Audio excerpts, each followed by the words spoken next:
Hello বন্ধুরা, আজ আপনারা একটা খুব সুন্দর জিনিস শিখতে যাচ্ছেন। সেটা হচ্ছে যে ক্লাশ অফ ক্লান্স গেমের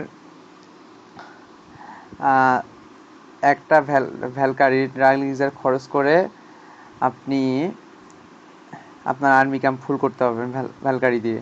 তো এটার জন্য অর্থাৎ 26, 27টা, 20টা যতগুলো আপনার ভ্যালকারিতে ইয়াতে ধরে, আর্মি ক্যাম্পে ধরে, ততগুলো আপনি ভ্যালকারি নিতে পারবেন।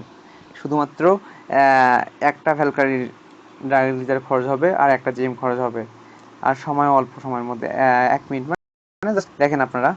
তো এর জন্য আপনার আর্মি ক্যাম্প ফুল থাকতে হবে। দেখেন আমার আর্মি ক্যাম্প ফুল আছে, ঠিক আছে? তো আর্মি ক্যাম্প আমার ফুল আছে। তারপর 10 ট্রপসে গিয়ে একটা ভ্যালকারি কুক দিতে হবে, ঠিক আছে? এভাবে কুক করে রাখতে হবে। ওকে, রাখলেন। তারপর আপনার আর্মি ক্যাম্প ফাঁকা করতে হবে। না সরি, এবার কুক হয়ে যাওয়ার পর আর একটা গোলেম সামনে নিয়ে আসতে হবে। এই ভ্যালকারিটা দেখেন আমার একটা ভ্যালকারি কুক হয়ে আছে, তারপর গোলেম একটা সামনে নিয়ে আসতে হবে। তারপর আপনি ইয়া দিবেন, অ্যাটাক দিবেন। অ্যাটাক দিয়ে আর্মি ক্যাম্প ফাঁকা করবেন। তো আমার এখানে অ্যাটাক দিব।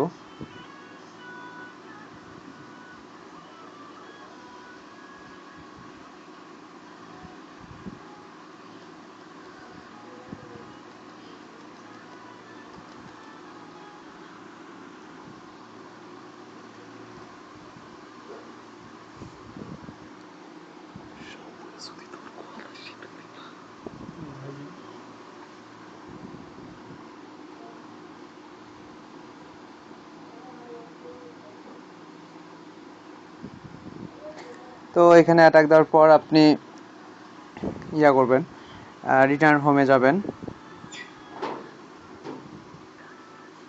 রিটার্ন হোমে যাওয়ার পর আপনি এখানে গিয়ে 2টা ওয়াল ব্রেকার্স কুক দেবেন। কুক দেওয়ার পর আবার ভ্যালকারিটা সামনে নিয়ে আসবেন। নিয়ে আসার পর গোলেমটা মাইনাস করবেন। মাইনাস করার পর দেখেন এখানে একটা বুস্ট 10 ট্রপ করতে একটা জিম খরচ হচ্ছে। এখানে জিম খরচ করবেন আপনি একটা, দেখেন। ওয়েট, জাস্ট এই যে দেখেন আমার আর্মি ইয়া হচ্ছে আর কি, ভ্যালকারিতে পূর্ণ হয়ে গেছে। দেখেন এই যে আমার আর্মিতে দেখেন 24টা ভ্যালকারি হয়ে গেছে। তো আশা করি আপনারা বুঝতে পারছেন আমার টিউটোরিয়ালটা। এটা একটা খুব সুন্দর ট্রিক। সবাই ভালো লাগলে আমার ভিডিওটিতে লাইক দিবেন, শেয়ার করবেন, আর আমার চ্যানেলটিতে সাবস্ক্রাইব করতে ভুলবেন না। আসসালামু আলাইকুম।